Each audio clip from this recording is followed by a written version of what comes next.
Bonjour, bienvenue dans ce tutoriel PlanetOaster.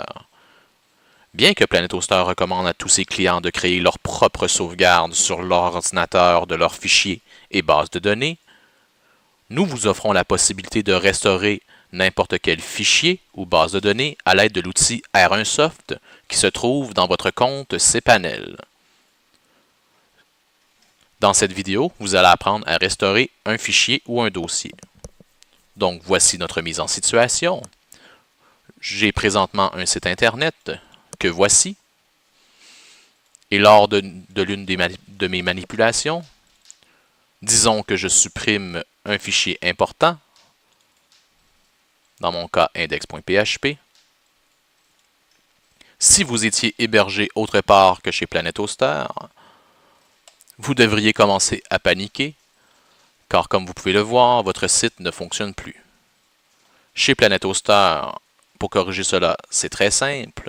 Connectez-vous à votre espace cPanel et au centre de la page dans la section Fichiers, cliquez sur l'option R1Soft Restore Backups. Vous serez alors redirigé vers la console de restauration R1Soft où vous retrouverez vos 20 derniers points de restauration des 20 derniers jours. Dans mon cas, je veux restaurer le fichier index.php d'hier, donc le 29 mai. Je vais donc alors complètement au bout à droite de la ligne et je clique sur la petite loupe sur le dossier. Ensuite, je dois naviguer jusqu'à mon dossier et je dois sélectionner le fichier à restaurer, dans mon cas index.php.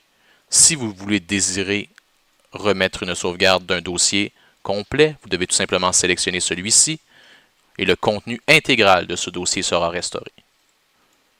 Donc dans mon cas, je veux seulement restaurer le fichier index.php. J'appuie sur le bouton Restore Selected.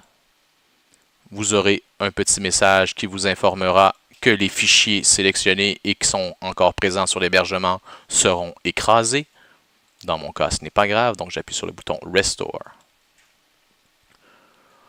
Donc, comme vous pouvez le voir, la restauration s'est effectuée extrêmement rapidement, mais veuillez noter que celle-ci peut prendre plusieurs heures, tout dépendamment du nombre de fichiers et de la taille de ceux-ci.